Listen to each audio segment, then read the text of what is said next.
Today's art demonstration features Tommy Hollenstein. The ideas from artwork come up from a variety of areas. It could be a sunset, could be day at the beach, could be a song I'm listening to, could be when I'm in church. A lot of the praise and worship songs, a lot of those speak to me. That's where I come up with the names, and I'll come down and I'll put it on the canvas. I like to emphasize color, texture, emotion. I like to create something that's going to create emotion in somebody, put a smile on their face. Each piece is different. I mean, I work 3 different sizes typically.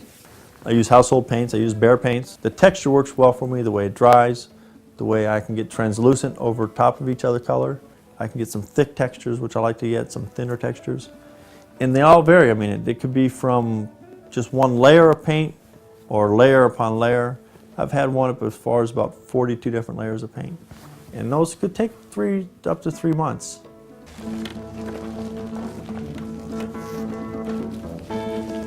I use my wheelchairs and my brushes.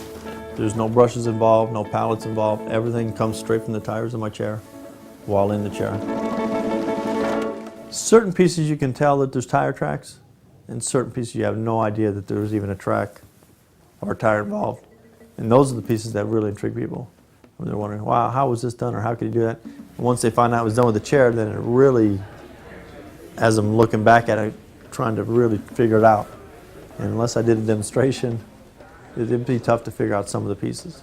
The beginning process of painting either starts with placing the paint around the masonite board on top of the canvas, or directly putting the paint on top of a tire, whether it be a front tire, rear tire, 2 tires, 3 tires, 4 tires.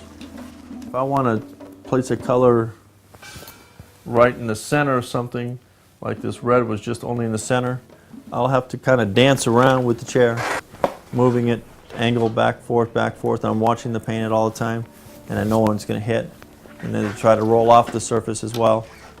There's a little bit of timing, but it typically works out. But I've been in the chair 20 years, so I mean, I've got good control of the chair, which people don't realize.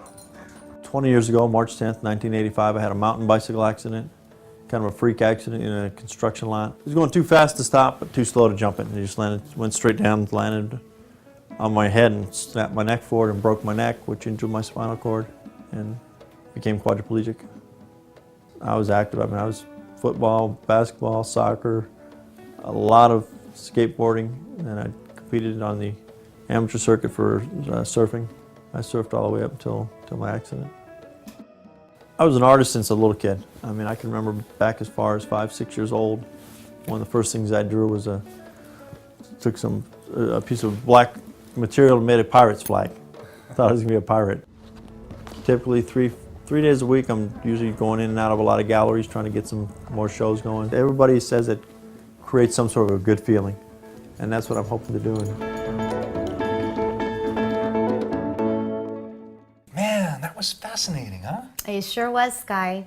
I wish we had more time to introduce more artists, but we're running out of time. And I think we should thank some of the artists that took their time to show us what they could do today. That's right. We would like to thank Jill Brookman, Olita Adams, and our very own Sky Tavis. We would also like to thank Vaughn Adams and Donna Mason Adams for sharing their art with us today. We thank you for tuning in. On behalf of Totally Artistic, we invite you to come and visit us on our website, www.totallyartistic.org. My name is Desiree Lopez-Aparo. And I'm Sky Tavis, inviting you back real soon. We are Totally Artistic, changing the art world one episode at a time.